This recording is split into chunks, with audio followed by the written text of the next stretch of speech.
Hi, hello, magandang araw, magandang gabi, magandang hapon, magandang umaga, saan man kayo abutin ng video ito. Ito po si Don, ang inyong kaibigan dito sa YouTube.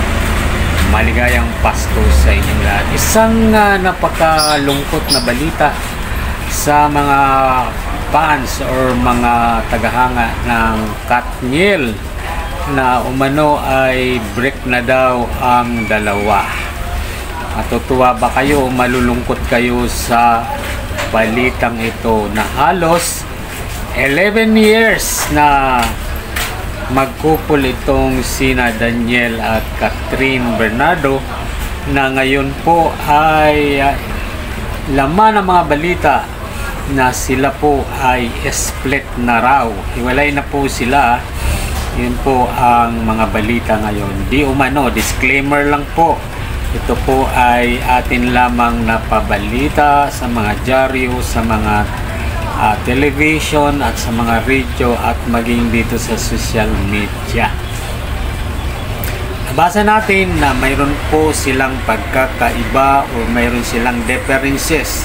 Iba-iba siguro ang kanilang mga prinsipyo, iba ang kay Catherine, iba rin ang kay Daniel. Siyempre, noong nagsasama pa lang sila kasi nasa mga young at age pa lang sila. Ngayon ay medyo matured na.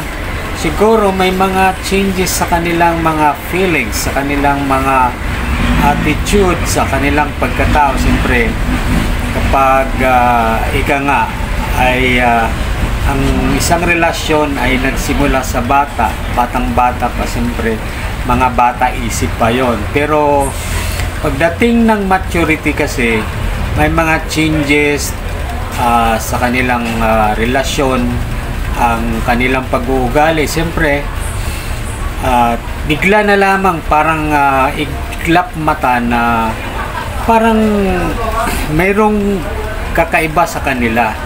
Halimbawa sa mga prinsipyo, sa pakikipaglaban or sa mga belief, paniniwala. Diyan tayo minsan na kusa na lang dumarating sa buhay natin na mayroon talagang pagkakaiba sa relasyon. Pero kaya nga dun sa mga pagkakaiba, kaya dun kayo nagkakaroon ng differences pagkakaiba nga.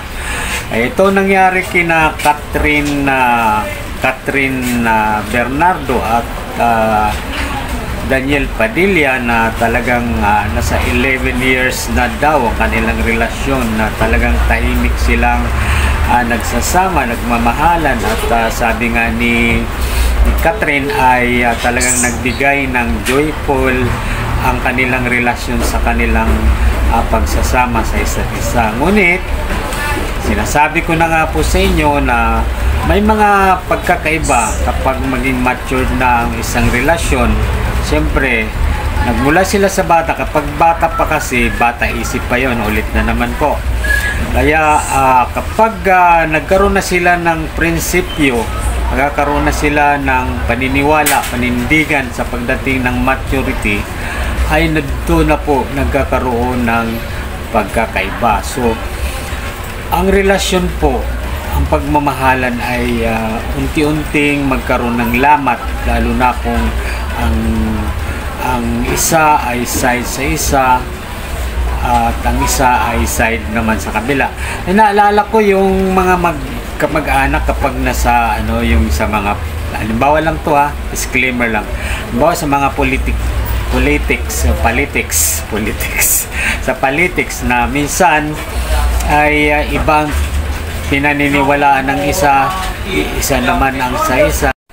So mawawala na ng budget ang mga fans natin ngayon dahil siyempre kapag may mga fans club na ganyan, siyempre may funding din yan galing sa mga actor na hinahangaan, kung sino man ang kanilang hinahangaan. Siyempre mabubuo pa yung Katniel na yan kung hindi sila mga kailangan ng funding. Siyempre bawat organization na kailangan ng funding. Mga fans club, mayroon din yung mga funding galing sa kanilang hinahangaang artista. So bye-bye na ngayon dahil hiwalay na sila.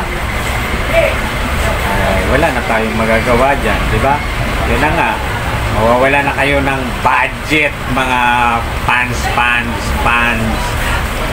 racing. Sorry na lang, dahil ganyan talaga ang relasyon.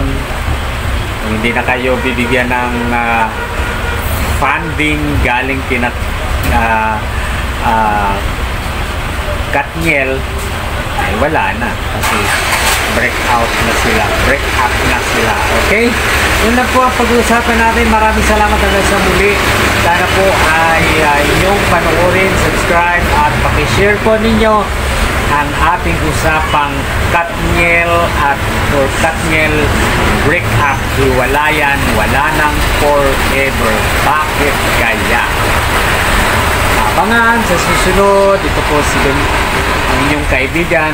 Babay na po. I love you all. Maraming salamat. Merry Christmas sa inyong lahat. Ito po ay mula sa mga balita sa pahayagan, balita sa mga telebisyon, balita sa radio at sa social media na hiwalay na daw ang dalawang couple na sina Katniel or si Catherine Bernardo at si Daniel Padilla. Babay na po.